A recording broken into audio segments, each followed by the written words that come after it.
د مزار شریف ښاروالۍ د ښاري ښکلا د زیاتوالي او د ښاریانو د هوساینې په موخه د حکیم ناصر خسروي بلخي سړک د پراخولو او د څراغونو لګولو پروژه له 4 میاشتو کار وروسته د مزار شریف ښاروالۍ د پراختیایي بودیجې څخه د 2,100,000 افغانیو په لګښت بشپړه شوه او د اسلامي امارت د چارواکو لخوا ګټه اخیستنې ته وسپارل شوه.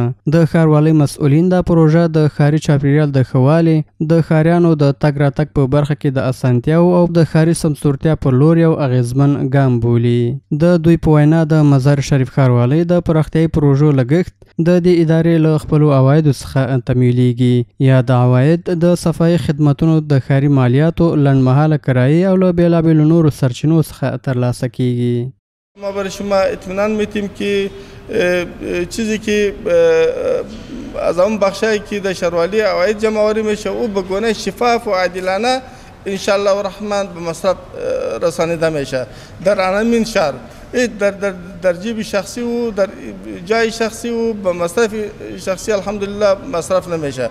خواهش ما از اینا این است که در قسمت حفظ مراقبت همین پروژه که تطبیق شده کوشش بکنن و تا مشکلاتی که در آینده بیا کس مسئول نباشه. د مزار شریف ښاروالۍ د سکتوري رئیس وویل چې د حکیم ناصر خسروي بلخي سړک د جوړولو پروژه چې 150 متر اوږدوالی او 7 متره پلنوالی لري د شنې ساحې او کټارو نصبولو سره یو ځای جوړ او ګټه اخیستنې ته وسپارل شوه.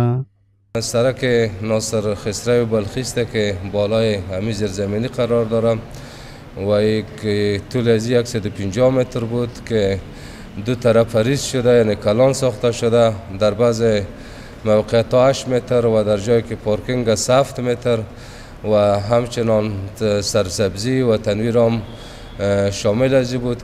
د مزار شریف د دوهمې ناحیې اوسیدونکو د دې پروژې له پلي کېدو څخه خوښي څرګنده کړه او زیاته کړه چې د دې پروژې په پلي کېدو سره به د ښاري چاپیریال ښکلا او په دې لاره کې ترافیکي اسانتیاوې زیاتې شي. قبلا این سرک خامه بود، بند بود، مسدود بود، عبور مرور نمیشد، مردم به مشکلات بسیار زیاد مواجه بودند.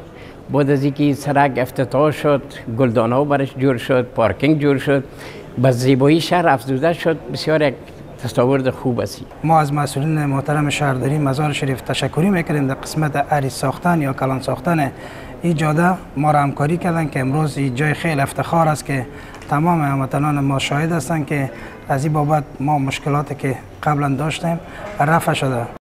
باید وویل شي چې د دې پروژې په بشپړېدو سره د ښاري زیربناو د پراختیا پر لور یو بل ګام پورته شوی او هیله ده چې په راتلونکي کې به هم ورته نورې پراختیایي پروژې پلي شي.